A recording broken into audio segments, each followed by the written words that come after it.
How do you do, everyone? We're greeting you now from the Naval Air Base at Lakehurst, New Jersey, from which point we're going to bring you a description of the landing of the mammoth airship Hindenburg, which was due here in America this morning at dawn, completing the first transatlantic crossing of the 1937 season. Charlie Nielsen, one of our WLS engineers, is here at my side working the controls. We both flew down from Chicago yesterday afternoon aboard one of the giant new 21-passenger flagships of American Airlines. It took us only 3 hours, 55 minutes to fly non-stop from Chicago to New York. When we landed at Newark, we found another flagship of American Airlines waiting to take us to Lakehurst with our equipment when we were ready to go.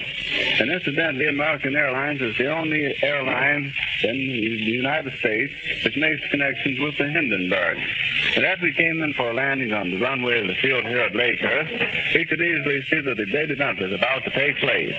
Last-minute preparations were being made to handle the landing of this great ship. It was just 1 year ago today, May 6th, that the Hindenburg made its first regular passenger flight to America, the flight that inaugurated the first air service across the Atlantic.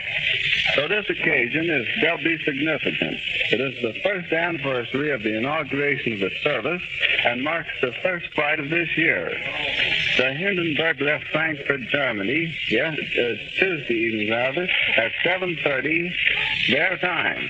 And for better than 2.5 days, they've been speeding through the skies over miles and miles of water here to America.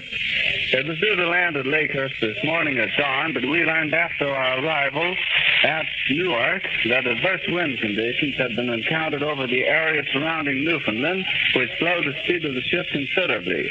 The Hindenburg made its first appearance shortly after noon today over the New York metropolitan area. All during Wednesday night, Charlie Nielsen and I stayed in constant touch with all the radio communication systems, which were in steady contact with the airship, getting last-minute bulletins and so forth. On the Hindenburg are 39 passengers and a crew of 61.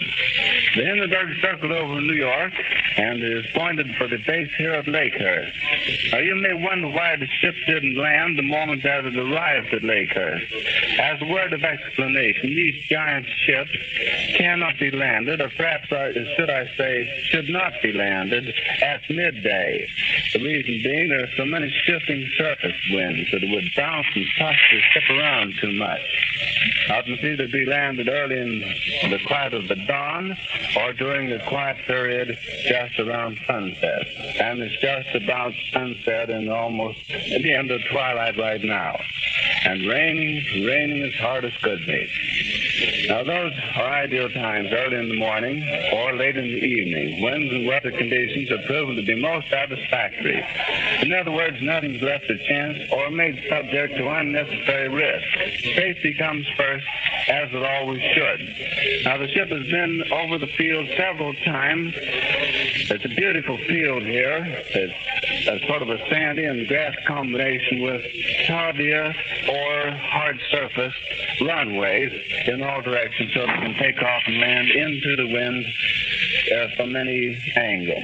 Now, while we're waiting for the ship to come back over the airport and to come into the mooring mast, let me say a few words about the preparations which have been made here at Lakehurst. Doubtless all of you know that the great part of this Naval Air Base has played in the lighter-than-air transportation here in the United States.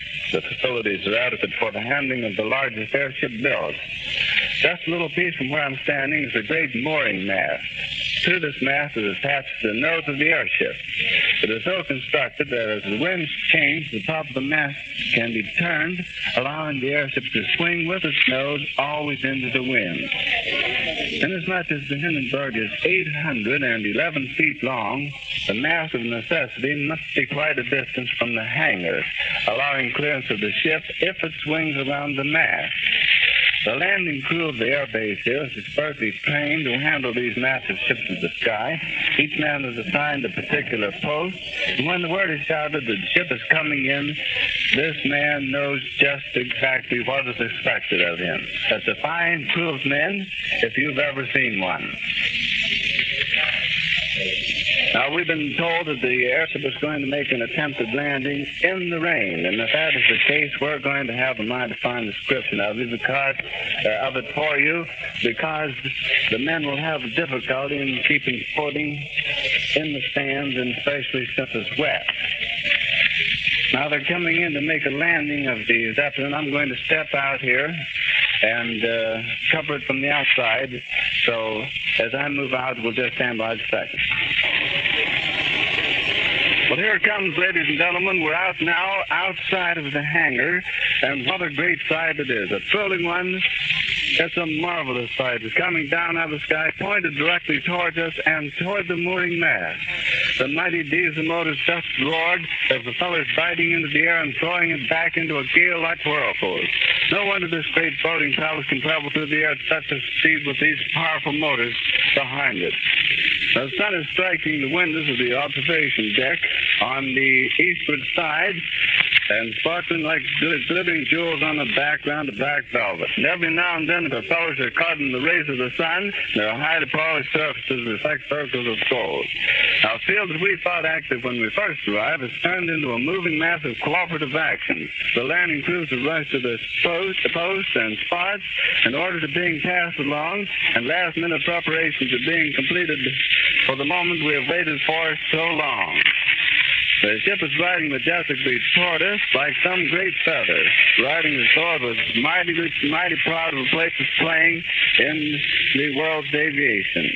The ship is no doubt bustling with activity, as we can see. Orders are shouted to the crew. The passengers are probably lining the windows, looking down the field ahead of them, getting their glimpse of the mooring mast.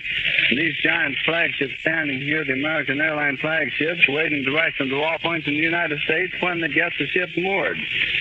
There are a number of important personages on board, and no doubt the new commander, Captain Max Trish, is thrilled, too, for this is his great moment, the first time he's commanded the Hindenburg. For on previous flights, he acted as a chief officer under Captain Lehman. It's practically standing still now. They've dropped ropes out of the nose of the ship, and has been taken a hold of down on the field by a number of men. It's starting to rain again.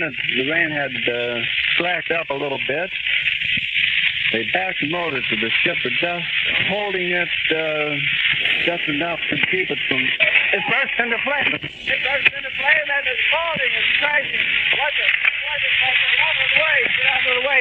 Get this, Charlie. It's fire, and it's crashing. It's crashing terrible. Oh, my. Get out of the way, please. It's burning, bursting into flames, and it's falling on the mooring mast, and all the folks between it. This is terrible. This is one of the worst catastrophes in the world. Oh, it's the space is 400 or 500 feet into the sky, and it's a terrific crash, ladies and gentlemen. The smoke and the flames now, and the flame is crashing to the ground, not quite to the mooring mast.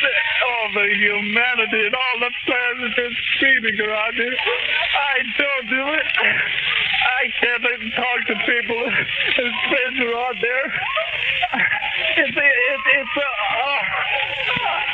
I can't talk, ladies and gentlemen. Honest, it's just laying down massive smoking wreckage.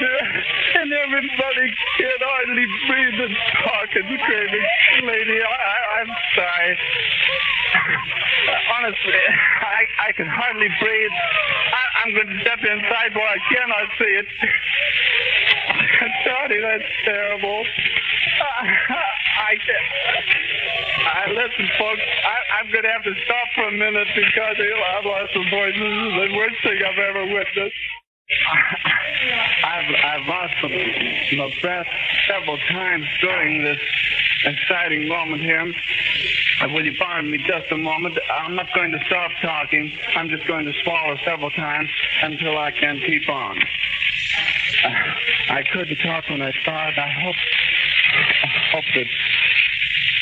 that it isn't as bad as I made it sound there at the very beginning. Now, when I get my breath, I'm going to check and see if there are any more saved out of it. All right, Charlie, will you please take it out, Nelson, and just